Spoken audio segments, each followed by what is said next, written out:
প্ৰধানমন্ত্ৰী আৱাস যোজনাৰ নামত ভয়ংকৰ কেলেংকাৰী ঢকুৱাখানাৰ বগীনদী উন্নয়ন খণ্ডত সংঘটিত হৈছে এই বৃহৎ কেলেংকাৰী ঢকুৱাখানাত কোন দুৰ্নীতিগ্ৰস্ত বিষয়া কৰ্মচাৰীৰ দৌৰাত্ম মুখ্যমন্ত্ৰীৰ দুৰ্নীতিৰ বিৰুদ্ধে শূন্য সহনশীলতাৰ স্থিতিক প্ৰত্যাহ্বান জনাই বগীনদী উন্নয়ন খণ্ডত চলিছে দুৰ্নীতিগ্ৰস্ত বিষয়া ঠিকাদাৰৰ দৌৰাত্ম বগীনদী উন্নয়ন খণ্ডত প্ৰধানমন্ত্ৰী আৱাস যোজনাৰ গৃহৰ নামত আবণ্টিত পুঁজিত বৃহৎ কেলেংকাৰী তথ্যমতে উন্নয়ন খণ্ডটোৰ বিভিন্ন গাঁও পঞ্চায়তত প্ৰধানমন্ত্ৰী আৱাস যোজনাৰ হিতাধিকাৰীসকলক ঘৰ নিৰ্মাণৰ বাবে চৰম দুৰ্নীতিৰ আশ্ৰয় লৈ গ্ৰামোন্নয়ন বিভাগে মোকলাই দিছিল কেইবা লাখ টকা গৃহ নিৰ্মাণত নিয়োজিত শ্ৰমিক মিস্ত্ৰীৰ বাবে মোকলাই দিয়া এই পুঁজিত ভয়াৱহ কেলেংকাৰীৰ অভিযোগ উপৰোক্ত বিষয় সন্দৰ্ভত আপোনাক জনাও যে আপুনি বগীনদী উন্নয়ন খণ্ডৰ অন্তৰ্গত ওখমাটি গাঁও পঞ্চায়ত কৰ্তৃপক্ষক দৰিদ্ৰ সীমাৰেখাৰ ব্যক্তি হওঁ বুলি তথ্য যোগান ধৰি PMOAG গৃহ গ্ৰামীণৰ অধীনত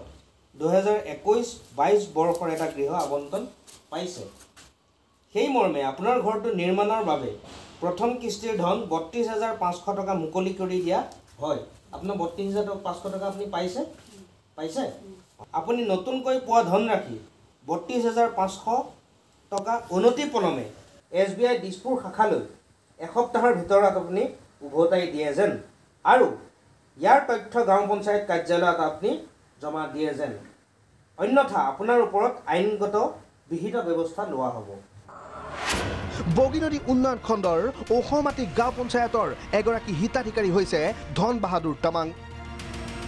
কিন্তু সেই ধন বাহাদুৰ তামাঙক একাংশ দুৰ্নীতিগ্ৰস্ত পঞ্চায়ত কৰ্মী সচিব আৰু PMAYৰ তত্ত্বাৱধায়কে মিলি ওখমাটি গাঁও পঞ্চায়তৰ বিপৰীতে তামাঙক চাউল ধোৱা গাঁও পঞ্চায়তৰ বুলি দেখুৱাই উলিয়াই নিছিল 1,30,000 টকা সেয়া আছিল 2019-20 বৰ্ষৰ ঘটনা ধন বাহাদুৰ তামাঙৰ ID নম্বৰ আছিল AS 2048191 সেই একেই সময়তে ধন বাহাদুৰ তামাঙৰ পত্নী বিমলা তামাঙক ওখমাটি পঞ্চায়তৰ বুলি দেখুৱাই 2021-22 বৰ্ষত পুনৰ 32,500 টকা বাহাদুৰৰ পত্নীৰ একাউণ্টত সোমোৱাই দিয়া হয় বগীনদী উন্নয়ন খণ্ডৰ প্ৰধানমন্ত্ৰী আৱাস যোজনাৰ তত্ত্বাৱধায়ক প্ৰাঞ্জল পগাগ GPC পাপৰি পেগু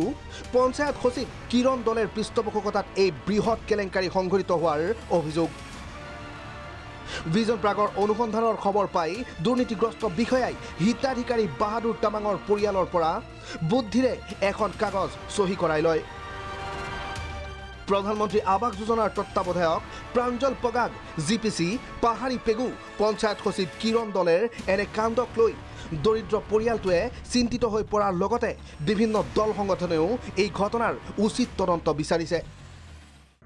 বগীনদী উন্নয়ন খণ্ড অন্তৰ্গত ওখমাটি পঞ্চায়তত যেহেতু প্ৰধানমন্ত্ৰী গৃহ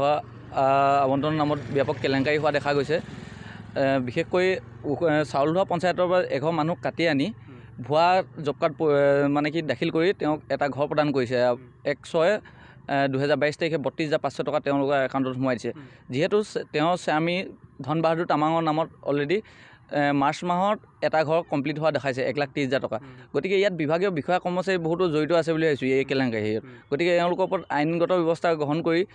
মানে কি এওঁলোকক শাস্তি প্ৰদান কৰিব লাগে মাননীয় মুখ্যমন্ত্ৰী হিমন্ত বিশ্ব ডাঙৰীয়াই এক উচিত তদন্ত কৰিবৰ বাবে আমি আবেদন জনাইছোঁ দুৰ্নীতি বিৰোধী যুৱ শক্তি অসমৰ তৰফৰ পৰা বগীনদী উন্নয়ন খণ্ডৰ অন্তৰ্গত দুৰ্নীতিগ্ৰস্ত বিষয়া তথা আৱাস যোজনাৰ তত্ত্বাৱধায়ক প্ৰাঞ্জল পগাগ GPC পাহাৰী পেগু পঞ্চায়ত সচিব কিৰণ দলেৰ কেলেংকাৰী ভিজন প্ৰাগত ফাদিল হোৱাৰ পিছত মুখ্যমন্ত্ৰীয়ে কি ব্যৱস্থা গ্ৰহণ কৰিব সেয়া হ'ব লক্ষণীয় বিষয় ঢকুৱাখানাৰ পৰা লিখন গগৈৰ ৰিপৰ্ট ভিজন প্ৰাগ